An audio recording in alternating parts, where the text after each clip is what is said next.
বন্ধুরা, আজকের গল্প হচ্ছে সোনার ডিম। এক চাষি ছিল। চাষিটির একটি রাজহাঁস ছিল। তা একদিন চাষি সকালবেলা দেখলো তার রাজহাঁস একটা বড় সোনার ডিম দিয়েছে। চাষি তো আনন্দে আত্মহারা হয়ে গেল। ডিমটি নিয়ে তাড়াতাড়ি ছুটলো সে তার গিন্নির কাছে। গিন্নিও তো বেজায় খুশি, অত বড় সোনার ডিম। তো চাষি কি করলো, সে ডিমটা গিয়ে বাজারে বিক্রি করে বেশ কিছু পয়সা পেল।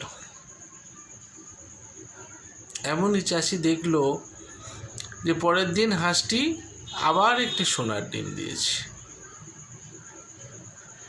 এইরকম করে হাঁসটি প্রতিদিনই একটি করে সোনার ডিম দিত, আর চাষি সেগুলো বাজারে বিক্রি করে করে আস্তে আস্তে বেশ বড় লোক হয়ে উঠল।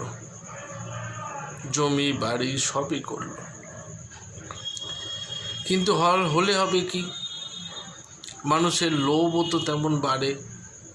চাষির পয়সা হওয়ার সঙ্গে সঙ্গে তার লোভটাও বেড়ে গেল।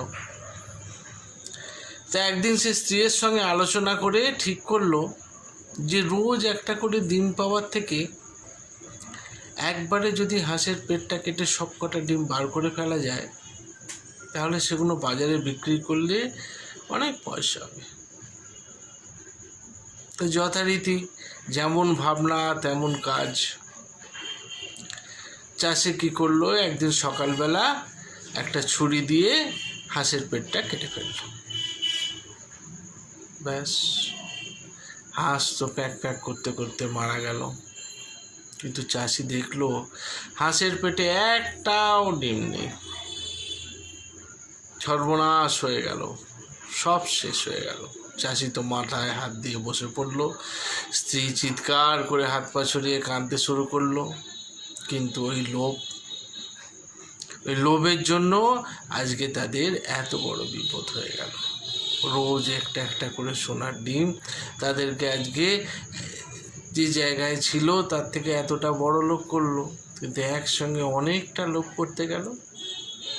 ফলে কি হলো, সোনার ডিম দেয়া হাঁসটাও মারা গেল, আর তাদেরও সব শেষ হয়ে গেল। তাহলে এই গল্পের সারাংশ কি বলো তো বন্ধুরা? এই গল্পের সারাংশ হচ্ছে যে অতি লোভ করা ভালো নয়। তুমি যতটুকু পাচ্ছ ততটুকু নিয়ে সন্তুষ্ট থাকো।